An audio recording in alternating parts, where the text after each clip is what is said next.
여보세요. 안녕하세요. 네, 안녕하세요. 문현지 멘토입니다. 네. 어떤 게 궁금하세요? 유틸렉스요. 유틸렉스고요.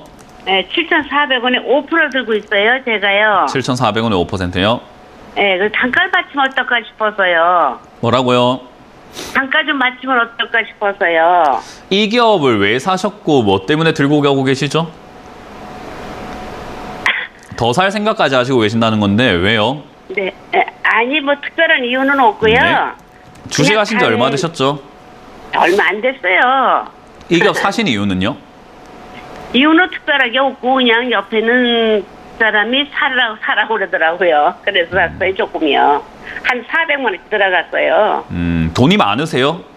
아니었지, 그 400만 원씩 들어갔다니까.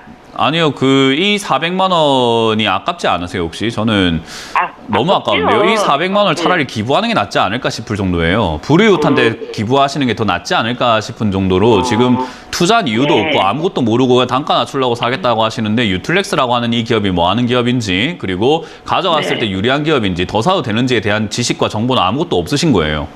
그렇죠, 그런 분이 지금 없어요. 400만 원을 여기다 투자하고 있다는 건 길거리에 400만 원 버리고 있다는 건데 제가 전문가로서 조언을 해드리고 싶은 건요. 그런 사람한테 이렇게 하세요 저렇게 하세요라는 게 무슨 의미가 있겠습니까? 아무것도 모르시고 앞으로 제가 무슨 이야기를 하더라도 모를 게 뻔하고 듣고 싶은 이야기 더 사도 됩니다 안 됩니다 이것만 들으실 텐데 결국 우리는 시청자님의 지금 어떤 투자하는 방식이나 뭐 모습이요. 누가 보더라도 옳은 방식은 아니에요. 이 지금 방금 우리 통화 내용을 할 때 제가 이것저것 많이 여쭤봤잖아요. 그죠? 이 기업 왜 샀습니까? 네. 뭐 때문에 사셨습니까? 무슨 기업입니까? 더 사도 된다고요? 왜 사라 그렇게 생각하시죠? 라고 했을 때 그 어느 것 하나도 대답을 못 하셨는데 혹시 이걸 가족분이나 자녀분이나 보신다면 떳떳하고 자랑스러운 일일까요? 아니죠. 그러니까요. 그렇게 투자하시면 안 된다는 이야기를 해드리고 싶은 거예요. 그렇죠. 그렇게 하면 아니죠. 돈은 반드시 잃어요. 그래서 그렇죠. 저는 지금 네. 이 자리에서 뭐 어떻게 하느냐라는 것보다도 이 기업이 어떤 기업인지를 먼저 알려드릴까 합니다. 이 기업은요. 저게 무슨 받고 네, 그러니까요. 다시 한번 말씀드릴게요. 이 기업은 네. 일단 돈을 못 버는 기업입니다. 우리가 투자를 네. 할 때 돈을 버는 기업에 투자해야 되는 게 기본이 상식이죠. 그죠? 네. 회사가 돈을 벌 거고 앞으로 더 많이 벌 것 같으니까 투자를 해야 되는데 이 회사의 영업이익을 한번 보시면은 한 1년에 183억씩, 240억씩, 300억씩 날려먹고 있는 기업이에요. 이 신약 개발한다는 명목 하에 돈이 그렇게 맞아요. 계속 날려먹고 있는 기업이고 돈을 버는 것은 하나도 없어요. 네네. 최근에 나온 뉴스로는 면역 항암제니 표적 항암제니 그런 이야기 나오면서 일상 들어갔다는 이야기 나왔는데요. 일상이 네. 끝나는데 2년에서 3년이 걸리고 2상 들어가면 또 2, 3년이 걸리고요. 3상 들어가면 또 2, 맞아요. 3년이 걸리고 그렇게 10년이 지나가가지고 그 모든 걸 다 성공했을 시 이제 출시가 가능해요. 그러면은 지금 만드는 약이 정말로 효과가 있고 정말 좋다고 하더라도 실제로 돈벌이가 되려면 10년 뒤라는 건데 10년 뒤를 보고 지금 단가 낮추려고 하고 계시는 겁니까? 아니. 그러니까요. 아니죠. 그게 말도 안 되는 투자를 하고 있다라는 겁니다. 그래서 저는 그런 식으로 투자하시면 안 된다라고 말씀드리고 싶고요. 이 기업은 애초에 사서는 안 되는 기업을 사신 거고 유틸렉스라는 기업이 진짜로 항암 치료제가 성공 가능성이 너무 높다. 내가 의학적 지식이 너무 많은데 논문을 한번 읽어보니까 임상 결과를 읽어보니까 이건 무조건 된다 싶어서 사신 거면 제가 뭐 할 말은 없습니다. 근데 그게 아니라면은 단기적으로 요거는 최근에 제약 바이오 뭐 임상 이야기들 이런 것 때문에 한 번씩 급등이 네. 나와요. 그때 빨리 본전 팔고 나오시는 게 맞고 가능하시다면은 더 안 사시는 게 전 낫다라고 봅니다. 이렇게 투자하지 마시고 이거 팔면은 주식 안 하시는 게 어떨까요? 당분간. 아유, 안 할래요. 네, 안 하시는 게 제일 좋습니다. 돈을 지키세요.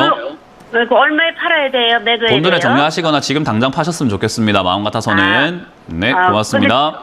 네. 다음 상담 이어가겠습니다. 여보세요? 여보세요? 네, 안녕하세요. 문현지 멘토입니다. 네, 안녕하세요. 네, 어떤 게 궁금하세요? 네, 히림이요. 히림이고요. 매수가랑 비중이요. 11,100원이요. 11,100원에 10% 정도 됩니다. 10%요? 네. 하루 종일 주식을 보고 계실 수 있는 조건을 갖고 있으신가요? 네. 하루 종일 주식이 호가를 보고 계실 수 있다라는 거죠? 네. 네, 그러면 그 주식을 보면서 사고 파는 게 굉장히 능한 단타를 조금 이렇게 많이 해보신 건가요? 아니면 그냥 뭔가요? 해봤어요. 많이 해봤어요. 그래서 수익도 많이 내고 할 줄 아시는 건가요?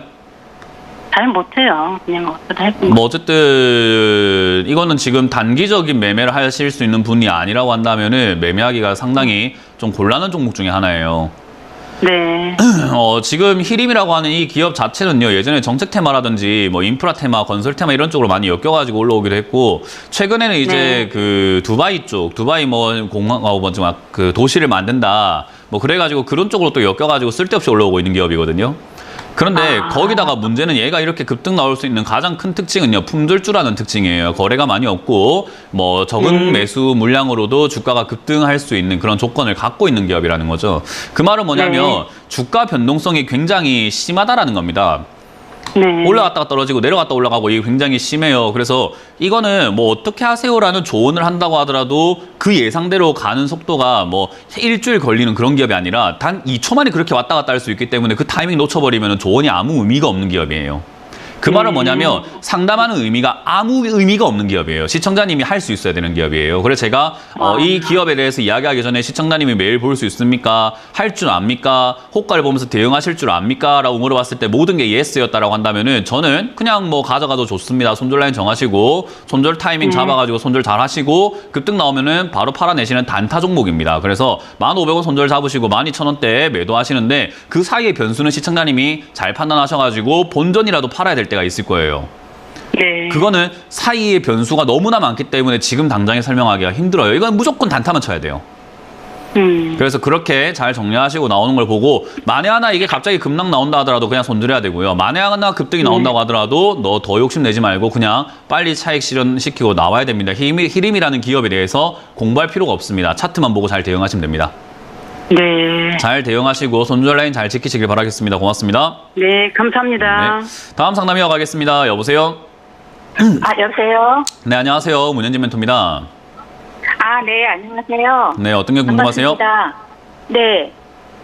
그, 종목이 녹십자고요. 네. 25만 2,500원이, 20% 정도 되거든요. 네. 네. 네, 산지가 오래돼서. 네, 그렇죠. 일단 녹십자라는 기업은 지금 오늘 봤던 기업 중에서는 실적이 제일 잘 성장하고 있는 기업이에요. 네. 나쁘진 않아요. 좋은 기업 중에 하나다라고 보시면 됩니다. 근데 이제 뭐 물론 굳이 살 필요 없는 자리에서 샀으니까 네. 물린 거예요. 주식은요, 네. 단순하게 생각하면요, 거품이라는 게 생기고 나면 그 거품 빠질 때까지 꽤 오랜 시간이 걸려요. 그래서 이 네. 기업이 좋은데 왜 주가가 안 가져라고 하는 질문이 나오는 게 이 기본 원리를 모르기 때문에 그래요. 거품이 한번 생기고 나면 그 거품 빠질 때까지는 지가 아무리 좋아도 주가는 안 갑니다. 왜냐하면 인식이라는 게 중요한 거예요. 아무리 자기가 좋다고 하더라도 인식이 안 좋으면 주가 내려가게 되어 있어요. 우리 그런 거 있잖아요. 저도 말을 이렇게 보면은 굉장히 강하게 하는 편이고 단도직입적으로 하잖아요. 그죠? 네. 그걸 돌려 말하지도 않고 직설적으로 하고 어떤 사람은 굉장히 버릇없다라고 할 정도로 그렇게 말을 합니다. 그러다 보니까 제 인성이 어떻고 저의 본 모습이 어떻고 저라는 사람의 가치가 어떻고 실력이 어떻고 그런 걸 떠나서 그냥 보기 싫은 사람들이 있어요. 인식이 안 좋으니까. 그죠? 그런 사람들도 저라는 사람에 대해서 제가 말은 저렇게 하더라도 속은 어느 정도 이렇게 생각이 있고 뭔가 의도가 있어서 저렇게 하는 거구나라는 걸 파악하기까지 시간이 많이 걸릴 겁니다. 무슨 말인지 이해가 되세요? 네. 그거랑 똑같아요. 녹십자라고 하는 기업이 급등이 나와서 한때 좋았지만 떨어지기 시작하고 있는 이 과정, 차트로 한번 넘어가 볼게요. TV를 보면 차트를 보시면은 올라갈 때 급등이 나오고 좋다 하다가 안 좋아지기 시작하는 요 시기 때 매수를 하셨어요. 그 중간쯤에. 그죠?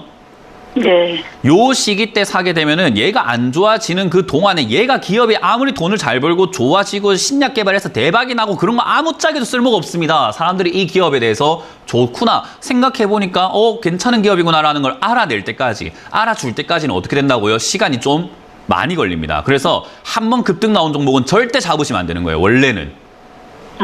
왜냐하면 이거 빠질 때까지는 시간이 얼마나 걸릴지도 모르고 괜히 사면은 얼마나 오래 걸릴지 모르는 그 어두운 길을 걸어가게 되는 겁니다. 끝이 안 보이는 길을 걷는 거예요. 그래서 이건 애초에 시작이 잘못된 기업이었던 거예요. 이걸 샀으면 안 되는 거죠.